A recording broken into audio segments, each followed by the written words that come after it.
বিসমিল্লাহির রহমানির রহিম। আসসালামু আলাইকুম। দীর্ঘদিন অসুস্থ থাকার পর আপনাদের সামনে কথা বলতে পারার জন্য আল্লাহর কাছে শুকরিয়া আদায় করছি। আমার কারাবন্দী অবস্থায় আপনারা আমার কারামুক্তি ও রোগ মুক্তির জন্য সংগ্রাম করেছেন, দোয়া করেছেন। সেজন্য আমি আপনাদের সকলকে ধন্যবাদ জানাচ্ছি। দীর্ঘ আন্দোলন সংগ্রাম ও ত্যাগের মধ্য দিয়ে আমরা ফ্যাসিবাদী অবৈধ সরকারের কাছ থেকে মুক্তি পেয়েছি।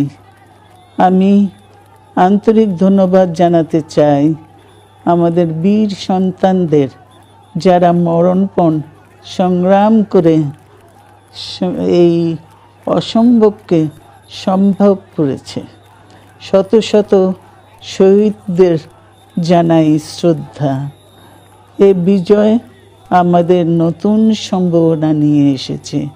দীর্ঘদিনের নজিরবিহীন দুর্নীতি, গণতন্ত্রের ধ্বংসের স্তূপের মধ্য থেকে আমাদের নির্মাণ করতে হবে এক সমৃদ্ধ বাংলাদেশ। ছাত্র তরুণরাই আমাদের ভবিষ্যৎ। তরুণরা এই যে স্বপ্ন নিয়ে বুকের রক্ত ঢেলে দিয়েছে, সেই স্বপ্ন বাস্তবায়নে করতে মেধা, যোগ্যতা, জ্ঞান ভিত্তিক গণতান্ত্রিক বাংলাদেশ গড়ে তুলতে হবে। শোষণহীন সমৃদ্ধ বাংলাদেশ।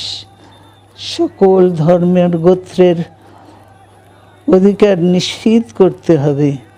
শান্তি, প্রগতি আর সাম্যের ভিত্তিতে আধুনিক বাংলাদেশ নির্মাণে আসুন আমরা তরুণদের হাত শক্তিশালী করি।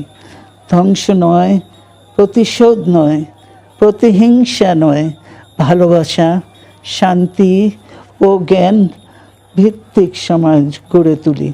আল্লাহ হাফেজ। বাংলাদেশ জিন্দাবাদ।